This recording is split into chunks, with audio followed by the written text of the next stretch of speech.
Shall we call this meeting to order? I'll take that as a yes. We're going to call it to order. It's called to order. City clerk. No attendance, and it looks like Councilman Holloway is not going to be here. Can I I'll entertain a motion to excuse him. I'll second that. Shall we approve? No. I'm entertaining the motion. Okay. So you can make a motion. And second it? No, you can make a You're motion. gonna second it? You can't do both. I know that. Okay. So I'm making I'm You're thinking of- entertaining the motion. And I'll make the motion. Okay, then it dies for lack of a second. So I'll second it. All right, he's excused. He had a good excuse. Okay. So next thing is public comment. Anybody here to make public comment? Actually, the agenda approval is first. Does it? Hold on. Whoa, I got call to order and roll call and then public comments. At least on the one that I'm looking at. Am I looking at the wrong one? So do we do agenda approval first? Is it supposed to be typically it's agenda approval first? You pay attention to these things. Did you see any problems with the agenda? We are going to make one. I'd like to move that we remove AB 24-060 from agenda bills and move it to, as from what I understand, it is not yet ready to be an agenda bill. There's work yet to be done, but we're going to get an update on it. So I have moved that. You moved it? I moved it. Yeah. I'll second. Okay, all right, all right. Is that properly done, city clerk? Did we do that right? You can move it, certainly. Okay, all right. Anything else? Nothing from you? All right. Then I will make a motion that we approve the agenda. And then I can second that. All right, there we go.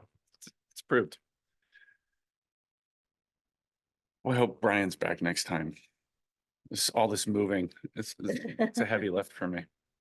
Okay, now, if there's anybody here for public comment, raise your hand and it's your turn.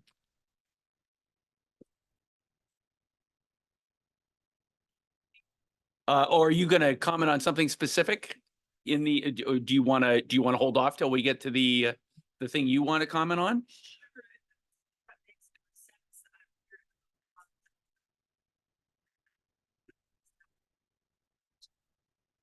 And that A is, discussion item. is which one? It's a discussion item, isn't it? The discussion, the community center update? Yeah. Okay, all right, we can take it before the update. Yeah, that's fine. Anything else?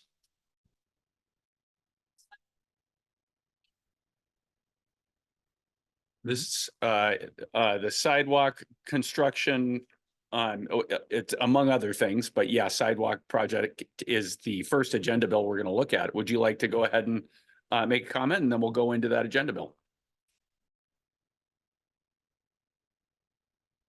Do I do it? Yep, you do it right there and you tell us your name and I think you promise not to cuss or something like that. Okay. I don't think it's all. Name and address. Does it matter?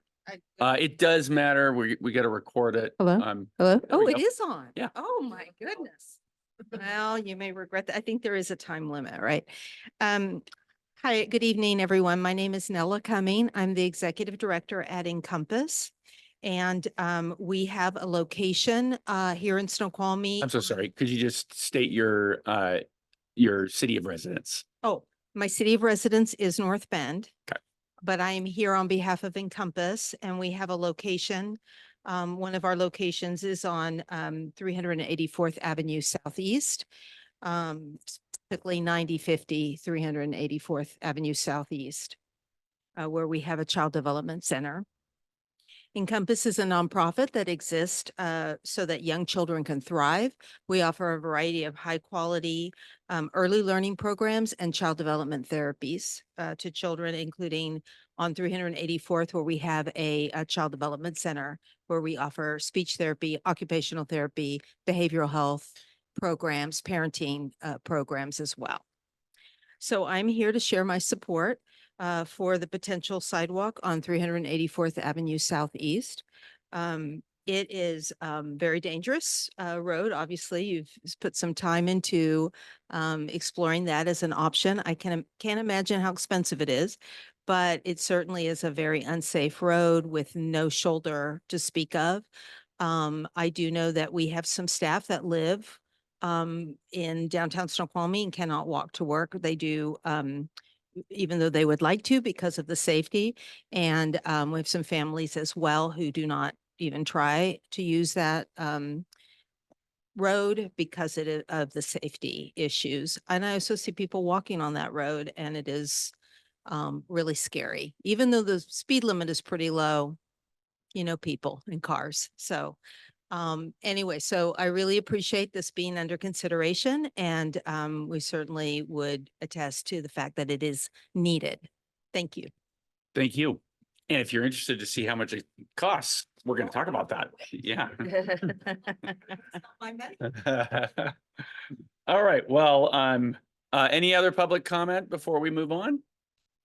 Great. Then let's go ahead and move on to Agenda Bill AB 24-063, resolution awarding a public works contract to Road Art Construction Incorporated for Schedule A and B of the 384th Sewer Sidewalk Project. Excuse me, Who do we got talking about that? excuse me, Chair. I do believe we need to approve the minutes from the May 7th meeting. Did we not do that? I'm sorry. I'll make a motion that we approve the minutes. Seconded. The May 7th. There we go. Thank you. Thank you. All right, now we'll go to AB 24. Look at you, Johnny on the spot. How'd you know? We were just in the middle of approving minutes. Right, so actually AB 24-063 and AB 84-068 are kind of conjoined at the hip. Okay, So we I'm talk about both of them. gonna talk about both of them. I'm gonna do a quick presentation and then answer any questions.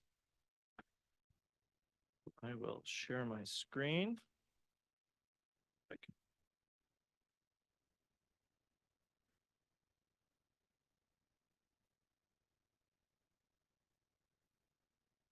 All right, so exactly, this is for the sewer sidewalk job on 384th. And just to give you a brief rundown, it's hard to see from there, but that highlighted in orange is the portion of 384th Avenue that we are talking about. And so that goes from Kimball Creek Ave, which is exactly where the Encompass Child Development Center is, up to Newton. And so it's about 2,100 feet length. And so the idea is to put in a 6-foot wide sidewalk on the east side of the roadway. That's the Snoqualmie side of the on the road. And then also replacing the existing underside sewer in time for the casino expansion, and that just runs in that area. And the construction would be for starting late summer 2024. So just in a few short months. Just looking at the sewer portion of the work, that is abandoning an existing 10-inch sanitary sewer line that has a reverse grade for a short stretch. It's installing a new 12-inch PVC sewer main, mostly 12-inch PVC that is. Would you just really quickly tell us what the problem is with the reverse thingy that you just said, the reverse grade? Yeah. So sewers, typically the way they flow is just through natural gravity, pipes slopes downhill. For an unknown reason, there is a short section over there where the pipe is actually reverse graded, meaning that it needs to flow uphill. Is it just like settling or something like that? Well, so typically it would, because this is the casino's line, and they flush their system pretty regularly. We get huge influxes of flow periodically, and that kind of flushes out the whole line. So it's not an issue in terms of settling. Not to say it's not an issue to have a reverse grade. That's a pretty big issue, but it hasn't caused backup issues that you would typically see, and it's. I because of think that. by when you said settling, meaning the pipe is settled. Yeah. And that is exactly what's happened. It's a very long, flat section and the pipe was constructed very flat. And over time, because of the softness of the soils, it's very soft. Some of those pipes have settled a little bit and that's the cause of it. Yeah, my mistake. No, but it's good to know that the casino's been dealing with the problem. Go ahead, I'm sorry. As well as this, just because we're already in the area, what we would do is add stub outs to the sewer line. So that's essentially just bringing the side sewer from the sewer line to property lines, just to allow easy connection for residents that aren't currently connected to our sewer to connect to our sewer without tearing up the roadway in the future.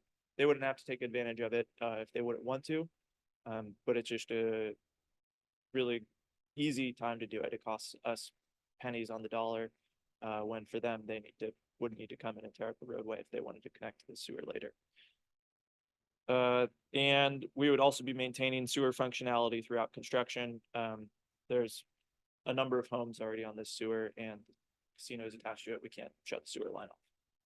You do that when So you're the new literally sewer- carrying out the sewer. So we aren't tearing out the sewer. The new sewer is actually going on the opposite side of the road that the existing one is. So you construct the new sewer line while the old one is still there. And then you just do a quick cut over, and tie in it when it's all ready. You just tell nobody to flush for a minute. No, they'll have Okay. like a pump. You can system. pump around. Right, Yeah, right. but that'll only be for a few hours. So. Yeah. Okay. A quick rundown of what the sidewalk overview is. It is putting in that new 6 foot sidewalk on the east side of the road. It's adding curb and gutter. And what that means and adding a curb and gutter is we also need to add a storm utility system to that area to improve drainage as well. The sidewalk going in will also force a minor lane shifting of the whole road. So the road will actually end up about 2 feet west of where it currently is. And then on the west side of the road, it'll still look the same. It'll be that gravel shoulder that. Compass is over here. Exactly. Okay. Yep. And then also as right where you're looking at on that east side where that guardrail is that wetland area, and a new block wall is actually required in order to essentially have the sidewalk sit on top of because the soils are so poor.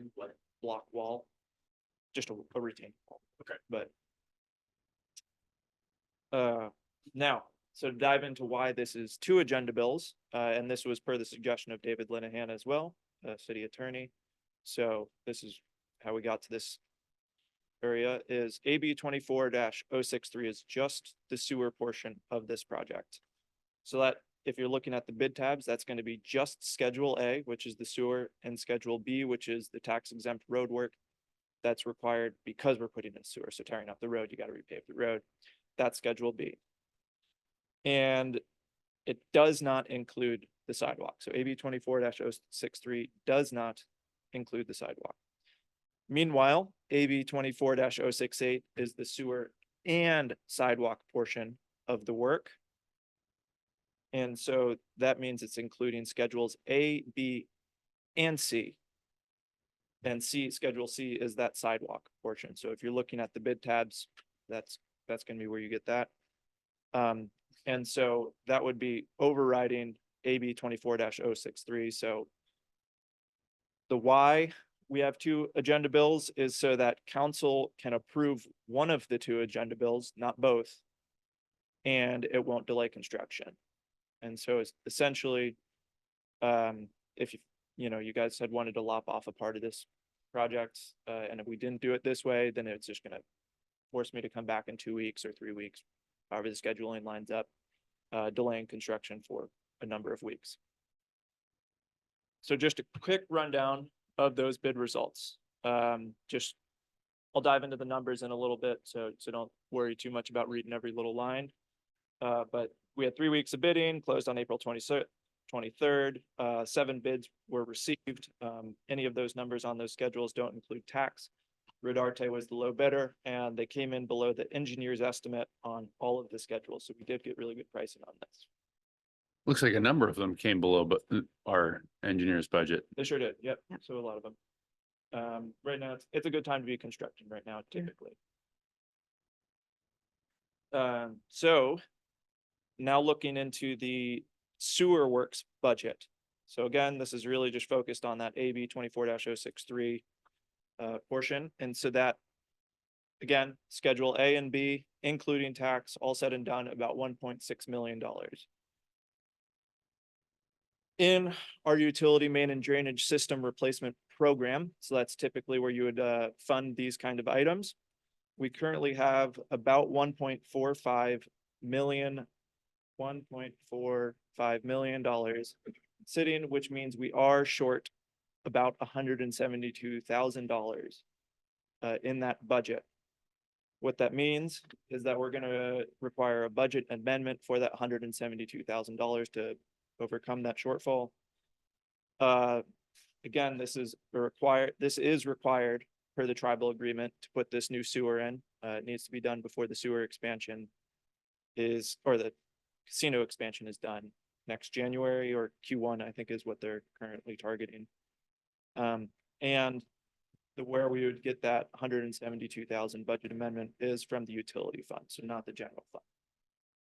Who should I ask about why we ended up with this shortfall? What I can answer- caused, I can answer on a broad Okay. sentiment. So, if you remember, we did the Williams edition, water main replacement project last year. Mhm. We had anticipated doing that in fall of 2022. So not part of this biennium. So this biennium's utility main and drainage replacement program, we had anticipated only spending or only really paying for this project. But then just because of minor delays, we were anticipating construction fall of 2022. It just slipped to spring of 2023. It rolled into the next biennium, but by that point, we had already agreed on the CIP of this one. So there was that was $1 million that we didn't spend in 2022 on that Williams edition project. That fund went into the 417 utility bucket that Drew could answer more than I could of how that works. But then essentially we are doing two projects for what we had budgeted for only one. Okay. That being said, the money that we didn't spend on Williams edition in 2022, it's not like that evaporated. It went into the 417 fund, meaning that we do have the money for this to do that from that fund. understood? I just wanted to remind council that we do have GFCs to support this and the wastewater reclamation facility from the tribe. They gave us 5.5 million, I believe, and 1.1. Oh my goodness, I'm just recalling numbers. It's not my best thing right now, but it's over 5 million to support this and the waste reclamation facility. And when those GFCs were assigned, was this one of the anticipated jobs that we were assigning funds to? I can't actually speak to what was anticipated. Okay. Yes. Thank you. I'll just add to it. So we're expecting to collect roughly $500,000 more in GFCs than we already received from the tribe itself. So as a part of the agreement, we have to update it to this current year for the most part. So that $500,000 that we do collect could potentially be utilized to support this project and get us through the $172,000 that we may be over budget in this specific program. So you're not concerned about this being funded and that the funding is completely appropriate to the project? Correct. So if we're collecting $500,000 more eventually from the tribe itself, certainly some of those dollars will have to be utilized for the water reclamation facility project, but that could get us through this. It's more than what we had anticipated back in 2022 in regards to this project, because we had that number with us as we were developing the CIP at that time. Okay. Thank you. Patrick, question, the Williams edition has had several water main breaks. Mhm. One not too long ago, before the replacement project, how are those coming out of the utility fund when those have to be repaired, or is there a slush fund for like emergency repairs of those types of things? I think I'll defer to Jeff on this one. Yeah, those are repaired out of the maintenance budget, so it's not Okay. part of the CIP program. Okay, okay, so completely different. But that's been repaired. I Yeah. mean, it's been completely replaced. Right, I know So that. We, Yeah, we so haven't had a you've main dealt break. with the problem. Right. Yeah, so you look much better this week. yeah, feeling better, thank you. And my second question, which I'm assuming that with this contract, the appropriate changes will be made on the lay of the sewer line in that it won't be a more linear lay like the original one was, or there'll be something gravel or whatever to support the incline for the drainage and such. That's Yeah, correct. so we'll maintain a negative slope or not a reverse slope Okay. throughout. It is a flat area. There's not really a whole lot we can do about it. Marshy, yeah, yep. yeah. All right, moving on. Oh, Is there any concern about the same sort of thing happening over time? no, so we're using lightweight backflow that should prevent some of the settling that What is that?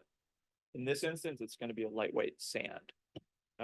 It could be geofoam, which is what we explored originally, but that has issues with groundwater. And groundwater is really high there. So it just is, it's a lighter weight backfill that'll prevent some additional settling. Okay. Yeah. Looking at the sidewalk budget, so Schedule C, well, Schedule C is, sorry, sidewalk budget, yeah, Schedule C of the bid tab, that came in also at about $1.6 million, and this is all tax exempt. So there's no tax tied to this one. The funding for this, because some of the work is storm related, so storm, which is a utility, about $630,000 of the $1.6 million could be funded from utility funding. That's the 417 fund. When approximately $1 million is tied directly to the sidewalk. So that's the sidewalk addition as well as moving the road over and the block wall. And that's about $1 million. And so that would need to be coming from non-utility capital. And we had not planned on this project in the CIP. There's not a line in the CIP item for 384 sidewalk. As such, we are proposing funding from a number of buckets. Looking at the utility capital buckets, that's Kimball Creek Riparian Restoration Project, where we have $229,000 in it, which this is actually a great project to be utilizing that funding from, because as part of this, putting in those stormwater improvements, there are water quality improvements In the Kimball Creek?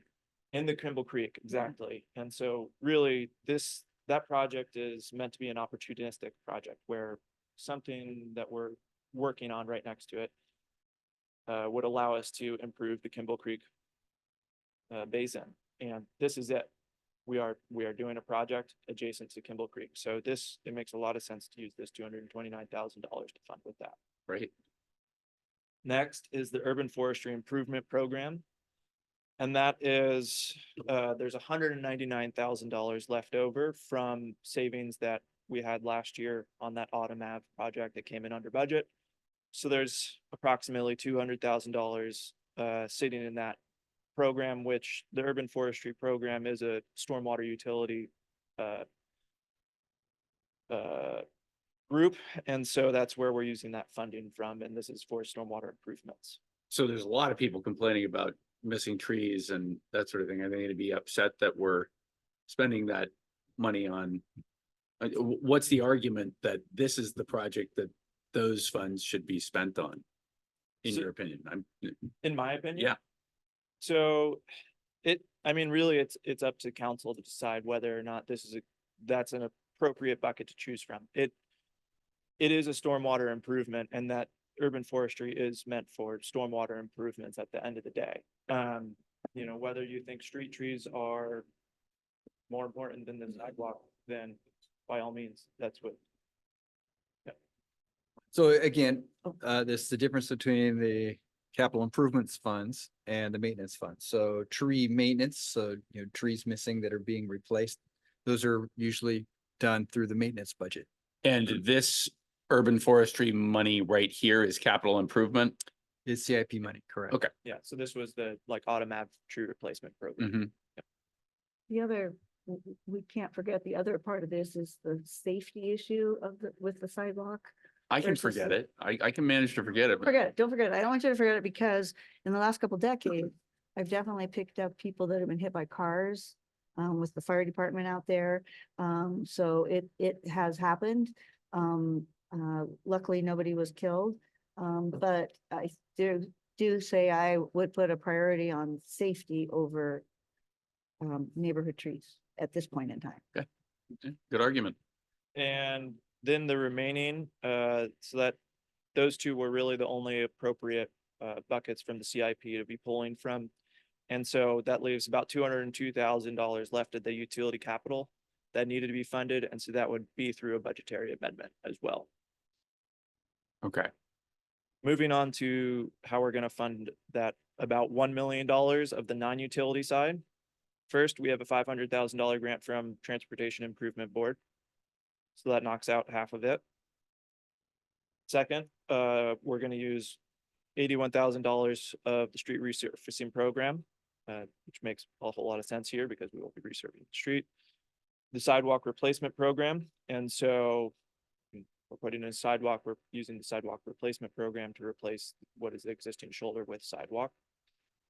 We're using our ADA funds, which that's exactly what this is for, because we will be removing an ADA barrier. Mm. And then finally, those were the only three real buckets that made sense to pull from there. That will also require a budget amendment, but from the non-utility capital fund for $192,000.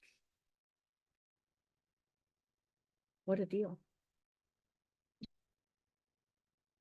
And so in summary of this portion, it requires two budgetary amendments, both from the utility and non-utility side. And big thing is we do have that $500,000 from TIB.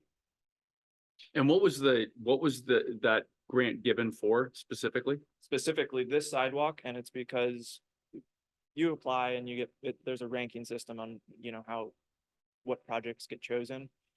My suspicion is that the reason this project was a high priority for TIB is because it's connected to the Encompass Child Development Center to the downtown area. That makes sense.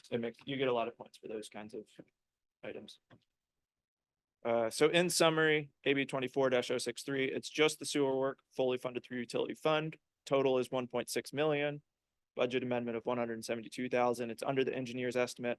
We have to do it because the agreement with the tribe. And then just something to note as well is there will be an additional contract later for construction management. So that's somebody out there making sure that the sewer line gets built exactly to the grade that we need. And that'll be an additional 75,000? That'll be about an additional $75,000. We haven't seen that contract yet, so that's just an estimate. But that's what I'm expecting. And is that the sort of thing that could be paid for with CFCs, Mr. Boutte? Yes, Or GFCs? that would come. GFCs? That would be coming from the utility fund. Okay. Then in summary of the AB 24-068, it's everything. So it would do everything in 063 as well as the sidewalk. It's funded from general fund and utility fund. Total is 3.2 million with a utility amendment of 374,000 and then a non-utility amendment of 192. We have $500,000 from TIB for it. And we're expecting about an additional 150,000 in utility money later. And that's because the construction management, that 75,000 from that, as well as permitting fees. So we still have to get a few permits for putting that block wall in the wetland and things like that I've held off on, but it's going to be about another $75,000. As well as another $50,000 for moving utility poles. And those would, the permitting could come from utility rates when the 50,000 from moving the utility poles would have to come from the general fund, strictly done because we have to do the sidewalk. And so that's moving those telephone wires and everything on the west side of the road. And that's it. Sorry to run through it. I know we have a. No, that was packed good. agenda. That was good. Thank you. Can we just vote for it now? Not sure we have a quorum. Okay, so then we're gonna move this forward to, Next week's council meeting? yeah, you want to go consent or non-consent? I think people are gonna want to Just- hear about this project. Yeah. Do we need to, can we forward them both through so everyone can see everything, or do we need to pick one of? No, think we my- have to my ex- do 'em. My expectation would, both of them would go forward. That way, if one were to get voted down, then one of them still goes through. But we're only gonna pay for this once, right? Okay. I so move. Consent? Or, Yeah. or, we're gonna I'm discuss it. sorry, non-consent, so that folks can see this. And you can do this again? Yeah. That was great. That was great. I want to see this show again. All right, my computer died. What's the next thing? Let's see. I think we're moving on to discussion, if I remember right. Mhm.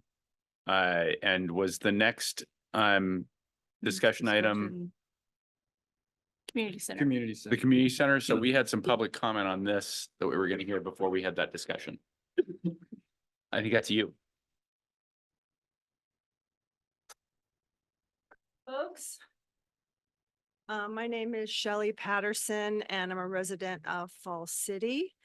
And I'm here to ask your support in taking on a debt in the form of a line of credit to fund the community center expansion and pool as part of your overall capital improvement plan.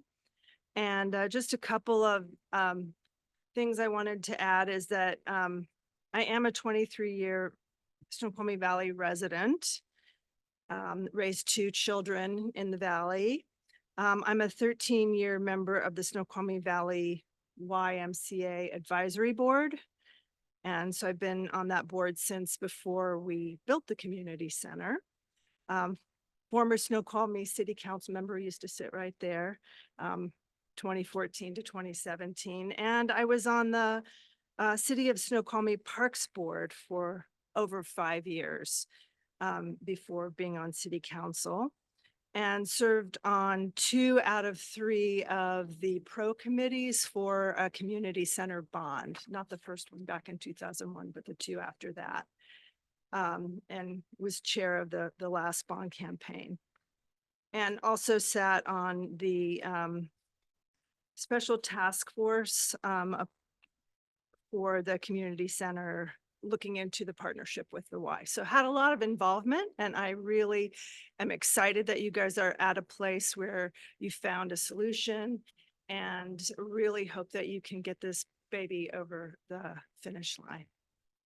Thanks. Thank you. All right, you talking about this one? Who's talking about this one? Okay.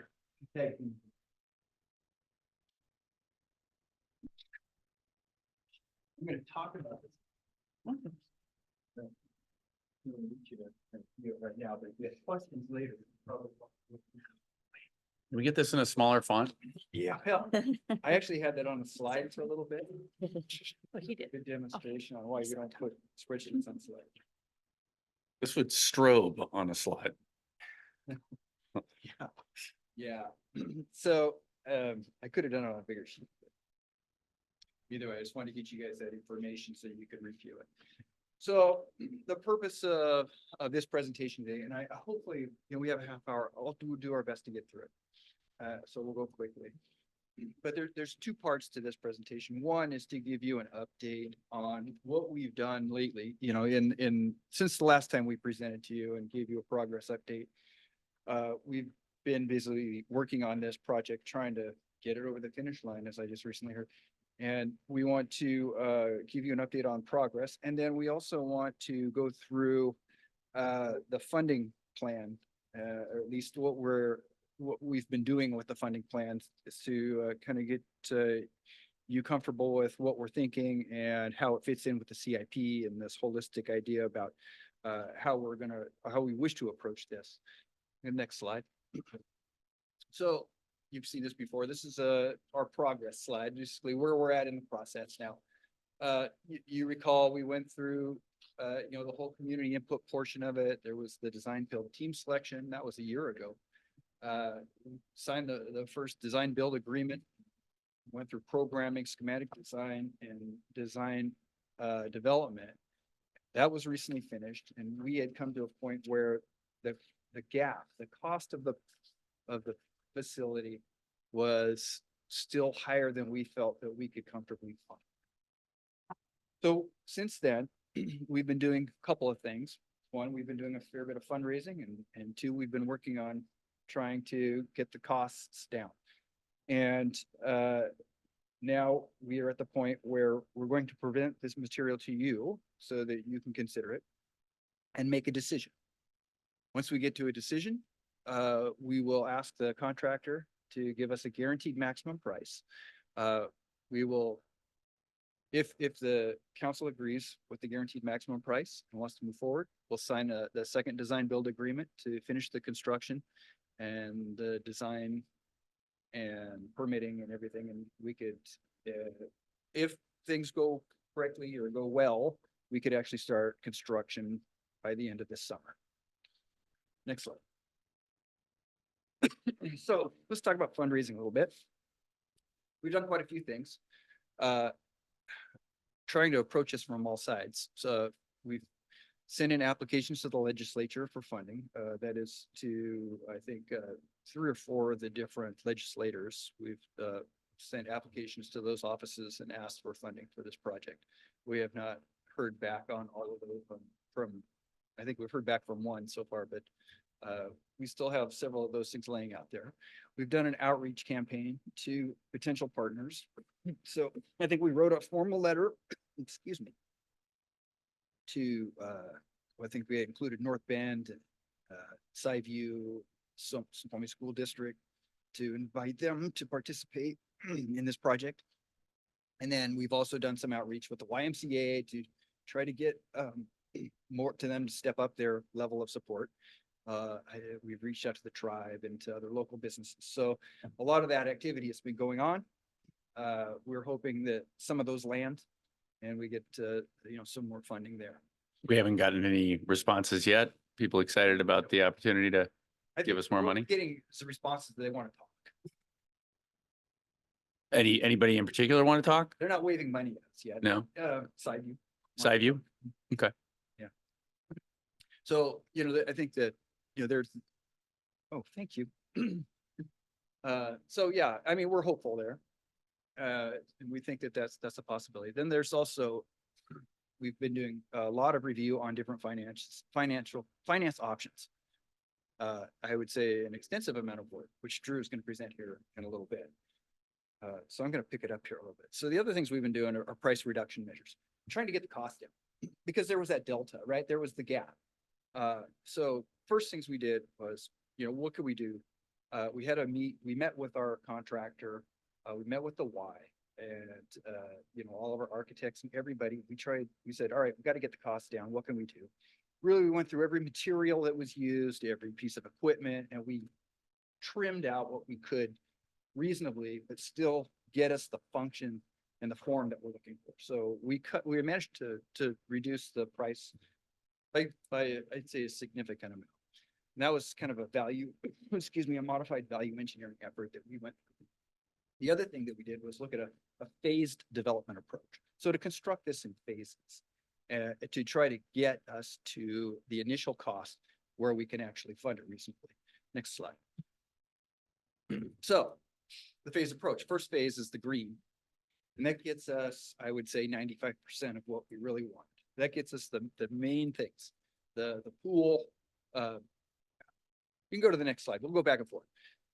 So phase 1, let's talk about that. So the natatorium, that's the pool and the locker room complex. And of course, all the equipment and everything else that goes into creating a pool, a 6-lane lap pool, which as our original configuration, actually nothing in phase 1 has changed from the ultimate configuration that we had previously shown. So it's the natatorium, it's the new reception area. And you kind of see those photos on the bottom, it kind of shows that. There's the community room and the kitchenette. There's the patio facilities and the offices. Phase 2 development is the dry studios, the dry side stuff. So there's those 2 dry studios. You can go back a slide. Yeah, there you go. So over on the right-hand side, that's really the building portion that we are moving to phase two. So that would get constructed later as funding allows. We also included, there's a canopy structure there. Oh, the Kids Watch improvements. There still will be the Kids Watch area that's there now. But the expanded Kids Watch will not be included until phase two. And then there's a canopy structure that is just outside that we were considering that could be omitted, or we could just delete it from the project, or we could build it as part of phase two. And then there was the walkways from Ridge Street. And that could be done as part of phase two, or we could do it as a separate project along with maybe some amphitheater improvements and other things. We may be able to do that separately under a different project, like either a capital project or even as potentially part of our maintenance. Regime. So that's basically the divide between those two. Next slide. So the costs. The full program. So the original concept, excuse me, the original concept with all of the cost reduction measures taken, we got it down to $29 million. And that includes construction, all the design fees that go in with it, and sales tax, 29.2 million. Under the phased approach, phase one, we were able to remove $2 million. And that's on that spreadsheet. If you want the details, the breakdown is on that spreadsheet that I just gave you. So with that $2 million reduction, we got it to a reasonable level where we think we can fund this. And Drew is going to present that option to you. Right. Good evening, council. Quite the handoff there. Thank you for having me here today. I'm going to discuss the funding plan for the community center that's been incorporated into the CIP. Just to go over some background information, the city recently released the mayor's proposed 25 through 2030 CIP. The CIP includes a proposal to fund and construct the community center expansion project. And we're going to try to answer two questions for you today. Why did the administration include the project in the CIP? And what is the administration's proposal to fund the project? The city, as kind of Jeff mentioned, has reached a design build checkpoint. The design development phase is complete and the contractor is prepared to present the city with a guaranteed maximum price.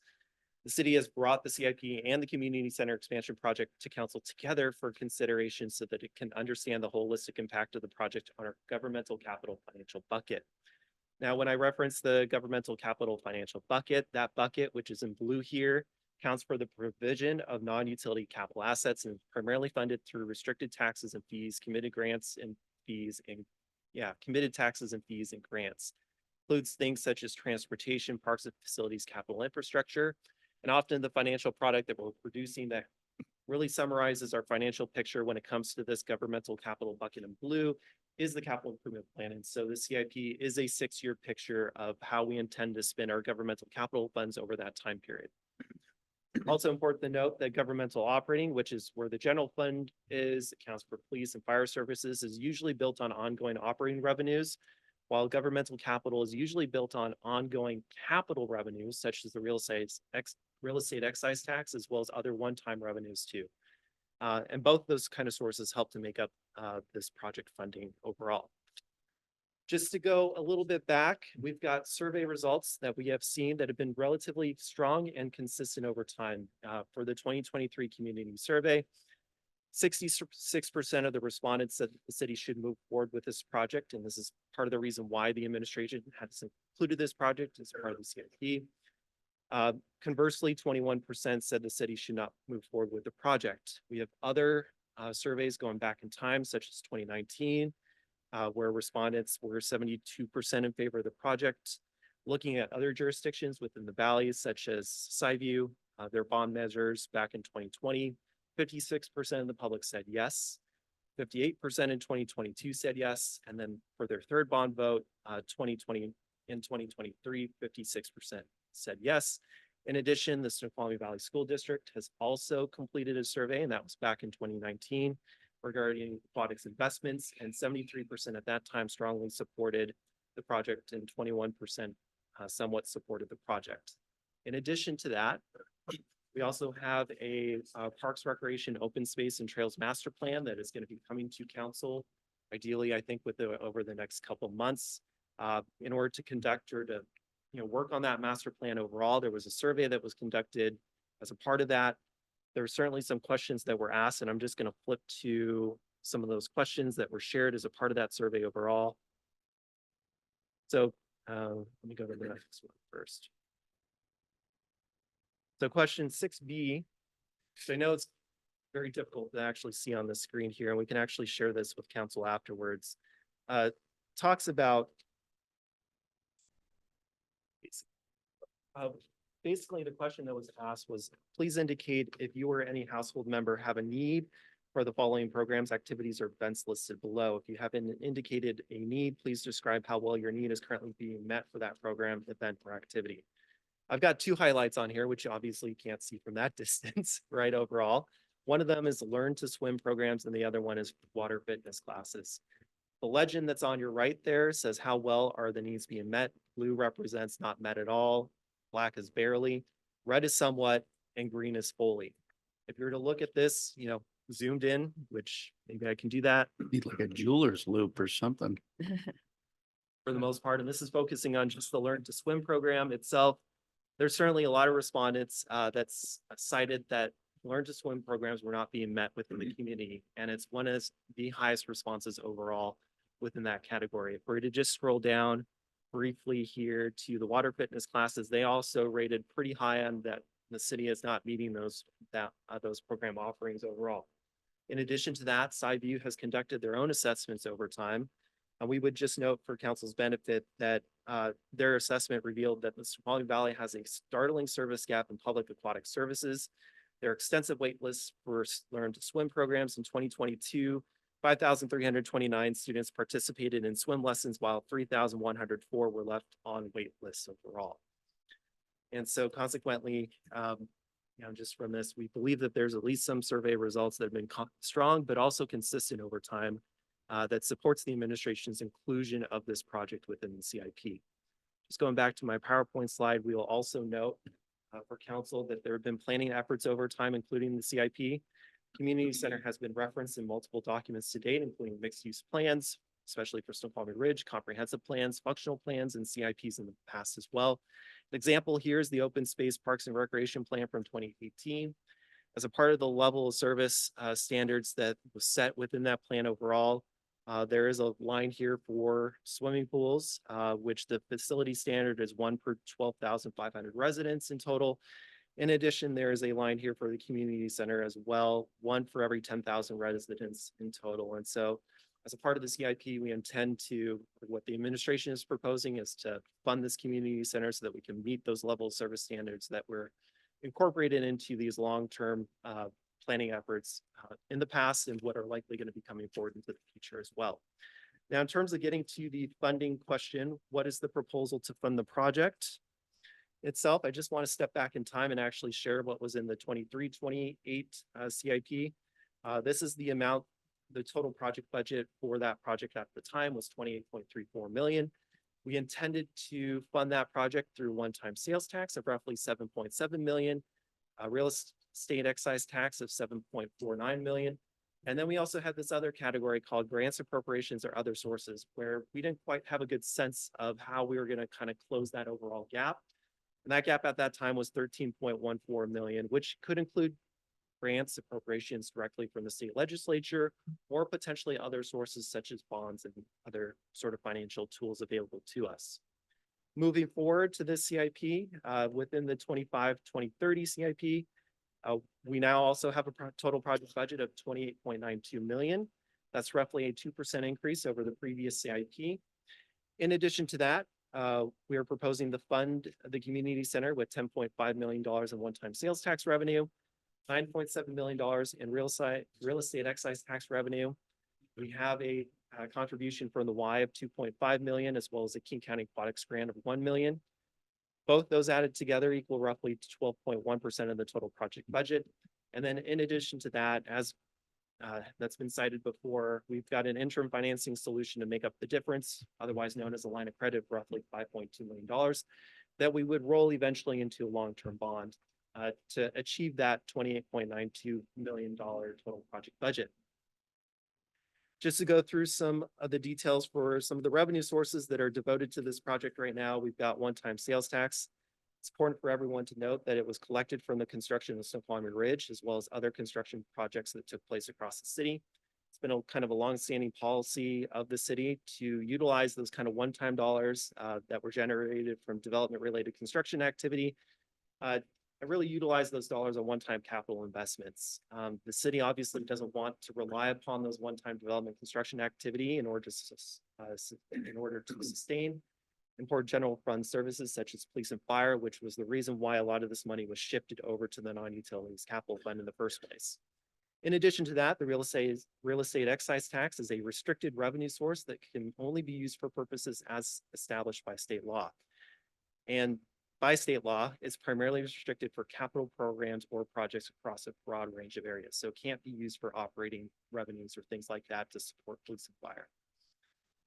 Next, the question that will likely be asked is, what is interim financing and what is really a line of credit? Well, it's really a short-term financial instrument that would eventually get rolled into a longer-term financial instrument such as a bond. The CIP is presently considering using a combination of cash as well as a line of credit to meet the short-term financing needs of the community center expansion project. The process for this would actually typically involve soliciting proposals from various commercial banks. And then we would bring those proposals to you basically in the form of a bond, would be characterized as a bond under state law, but it would be authorized by a bond resolution. So any sort of this interim financing solution, we would have to come back to council for approval. With that said, there are pros and cons to the solution that we're presenting to you as a part of the CIP. One of the pros here is that the interest rates may decrease at the time that we have that line of credit out prior to rolling it into a fixed bond for a 20-year period. And so we do expect those interest rates to actually drop over time. The Fed, or what a lot of economists have been doing, is they've been pricing in rate cuts, which will then also result in decreases in the interest rate over time. Funds are only drawn from the line of credit if and when they're needed. It can help to decrease the size of the bond if other revenue is found over the life of the credit. So if we have this line of credit for a year or a year and a half, if we find other revenue sources, we won't have to draw upon that line of credit, which will reduce the bond size over time. And also it provides flexibility in timing and nature of long-term funding for this long-term funding plan. Some of the cons are that the interest rates may actually increase prior to rolling the line of credit into a bond. So we have to be aware of that. A bond is a 20 or 30 year maturity, has a 20 or 30 year maturity in which your interest rate is fixed at that moment that we take it out. Most providers of a line of credit charge a modest commitment fee on undrawn but available amounts, and there are upfront costs associated with establishing the line of credit. Moving into the next picture here. Oops, I don't want to skip this one. So if the city uses the entire $5.2 million line of credit and rolls it into bond issuance, we just want to speak to what you might see. We'd propose a term of roughly 20 years when it comes to this. What we've built into this is a true interest cost of 3.7%. And that's really based on May of this year. The average annual debt service payment on that would be roughly $375,000 per year. And the total debt service over the term would be roughly $7.45 million, which is basically made up of $5.2 million in principal, but then also $2.25 million in interest that we would be paying out over the 20-year period. The approval of the bond would be councilmanic. It doesn't require a vote of the residents. It would not come out of your property taxes, primarily because we're proposing this bond to be coming out of the CIP and would be paid back over 20 years using our reoccurring real estate excise taxes, which comes from the buying and selling of homes within the community. Moving on to the next slide. Why do governments finance projects through bonds? Well, there's primarily two reasons for this. One is the time value of money can help us to mitigate the construction cost inflation. So if we were to, for example, delay the project an additional 2 years, you might see the construction costs increase 10% over that time period. And we may actually get farther away from the goal of actually completing the project and getting closer to it during that time period. Dovetailing with that, it also allows for faster project delivery, so it can be more advantageous to the beneficiaries of the project, those that are living here today. Another reason why we would potentially fund projects through bonds is for intergenerational equity, which is, that's it's a concept and it's an important term. What that really means is that it matches up the use of the facility with those that pay for the regulated debt service. So for those that move in after, 5 years from now, if we have this facility constructed and they happen to sell their home after a 5-year period, they'd be paying a portion of the debt service at that time. Instead of forcing the public today to fund the entire project, we'd have others that join the community within the next 5-10 years. The entire term of the bond would support this project moving forward too. One question that might be asked is, will the community center and the bond financially challenge the city? Will it create a structural imbalance in governmental capital that we will never recover from? And I'm here to tell you that while things will certainly get tighter, and that's born through the CIP, the answer is currently no. And there's 3 litmus tests that I use, or what I call swim lane ropes in this instance, right? That help to really provide and really protect the city's financial health and the level of service provided. The first one is that we're maintaining a reserve level and fund balance that provides the insurance the city needs should a capital asset require immediate replacement or projections are not met. So certainly we've got a fund balance built into the CIP that is actually greater than the fund balance that we had for 23 and 28. And I think that's a tick in the right direction when it comes to the CIP. In addition, we have prioritized our critical capital programs first before ever going towards the CIP. So if you think about your street resurfacing program, your sidewalk replacements, all that is still currently funded at the service levels that council has set previously. In addition to that, they have also included inflation on top of that too, that wasn't accounted for in the past CIP too. And then lastly, we also ensure that ongoing capital revenues exceed the amount spent on capital programs and debt service. The city's not going to be relying upon one-time funding sources to pay for the replacement of key assets or ongoing principal and interest payments. And we've got just a couple tables to kind of support that overall. We've got ongoing capital sources built into the CIP. In addition to that, we also have ongoing capital uses in the form of capital program expenditures as well as debt service. Our ongoing capital sources include things such as the real estate excise tax. We're going to collect continuously year after year after year. Includes other things such as restricted transportation taxes from the TBD sales tax, the motor vehicle fuel tax, and things like that. And then we also have included in here as well as the utility tax that goes towards the CIP that was committed by council for that purpose as well. Consequently, if you were to compare our ongoing capital sources to our ongoing capital uses over time, our ongoing capital sources will exceed our ongoing capital uses. And to me, that's a measure of generally how sustainable are we going to be during this time period. And if we can continue generating more capital, ongoing capital sources than ongoing capital uses, we can then devote those ongoing capital sources that we've collected over that time period to other projects. And certainly we are devoting them to the programs that we have here, but we can devote anything in excess of that to the capital programs that we have coming up over time.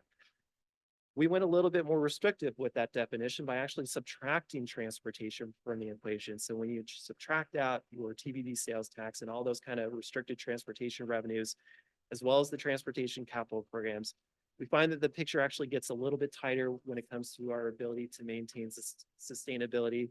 But for 25 through 28 and then 2030, we're still relatively in the green where our ongoing capital sources will exceed our ongoing capital uses.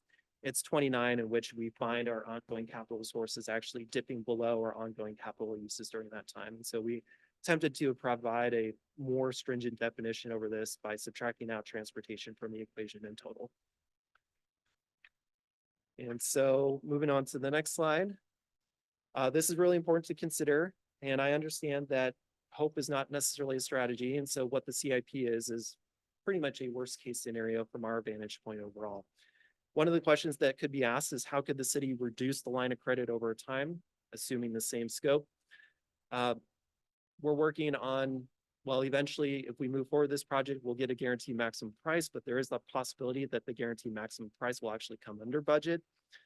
In addition to that, if the city receives additional grant funding or other contributions, such as from the King County Aquatics Grant, that will help to reduce the line of credit over time. I know we intend to go out for the full $4 million that Skyview had to return back to King County because their bond did not pass. Consequently, we're going to seek that funding overall, but even if we get $1 million, that helps get us in the right direction overall. And if you were to reduce the line of credit by $1 million, that would roughly shave off $72,000 of the annual debt service payment overall. So we're hopeful for that. If the city exceeds its revenue forecast in the CIP, or if other projects come in under budget, that's money that could be reapplied to subtract from the line of credit that we would need. And finally, if the city has any excess cash within the general fund above the reserve level, the council would agree to us to use to support this project to reduce that line of credit over time. There are other options available to council. We want to make sure that those are well noted as well. Council can certainly phase the project. We notice we've already have phased it for the most part. But if we want to maybe stretch out the phasing a little bit or maybe add an additional phase, that's a possibility. There are pros and cons associated with all these options. So one of the pros for phasing the project out a little bit more is it would complete a portion of the project in the immediate term, and it may help us reduce the line of credit overall. But there are some issues potentially associated with that. The additional phases will become more expensive over time, and the city may lose some of its purchasing power. It also postpones the benefits associated with an expanded community center, may not meet the needs of the community all immediately. In Chair. addition, it could also require some redesign work. Some other options available to you is to eliminate or delay other projects in the CIP, reduce the scope of the project. I'm gonna stop you because we're out of time. This is a really well-prepared presentation. I assume you're gonna be presenting this to the full council. I would presume so. I have a ton of things to say about what you've I know you've said. been holding back. Yeah. And, but I appreciate your explanation, but unfortunately, there's a less important meeting that is about to start. We need to close this one so that they can get going on that one. Thank you very much, Mr. Boutte. Got it. Motion to adjourn. Seconded. We are adjourned.